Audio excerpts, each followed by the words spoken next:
well the next day. Your hair never falls in quite the same way, but you never seem to run out of things to say. This is the story of a girl who cried a river and drowned the whole world.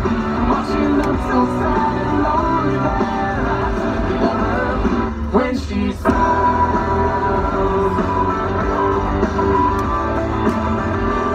Well, damn, check that out. I am at Home Depot getting my pine cut. He took forever. Noted. Go to Lowe's next time. There's all my pine. Finally cut. Okay, guys, I know I look like crap. I actually just got back from a storm that I got stuck in driving in the van.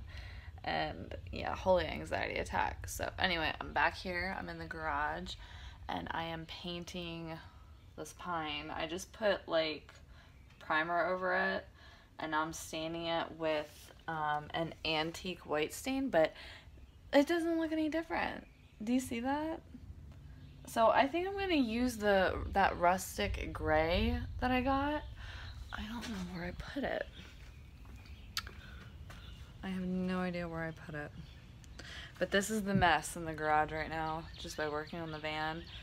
I'll have to give you a little tour later because my dad did finish the bed, you know, the plyboard. So one side flips up facing out the back, and then the other side flips up facing the front, so it could be a seat facing out or a seat facing the front, and lays down flat as a bed. It was so easy to do, so easy, but I couldn't do the wood cutting without him. So right now I am just staining, so let's get to it and see how this turns out. Yay. Now, as you can tell, I just stained this. Like, I'm using a cloth and I'm going like this to get like that antique white, and it's not working because this was the prime. Do you see a difference? Because I don't understand it.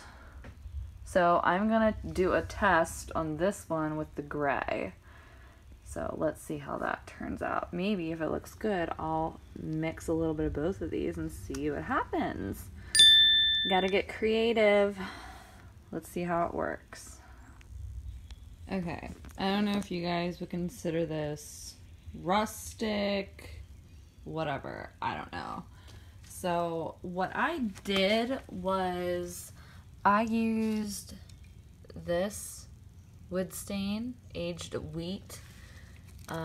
I put this over top very lightly first, and then I dabbed little dots with, like, I dipped it in like this and then just dabbed little dots like this down each end, and then just kind of brushed it in together like that the whole way down.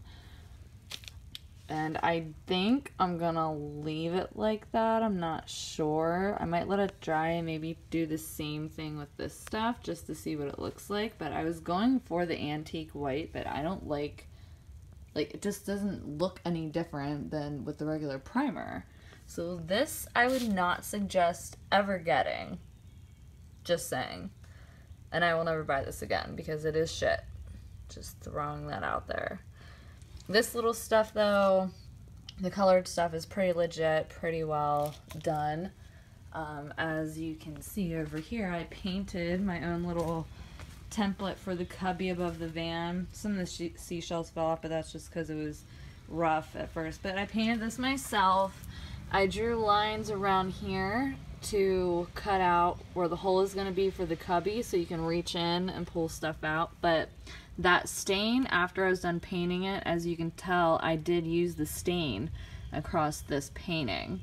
So it's not a bad stain, clearly. So once this is dry and done, I mean, to me, I'm not a fan of it. It doesn't look that good right now. It might look good on the wall altogether, but I need some advice and I would really appreciate it. I have different kinds of palettes. It's all pine. I do need advice on what to do about the van windows because they're going to be going across the windows. I really don't want to lose that extra space.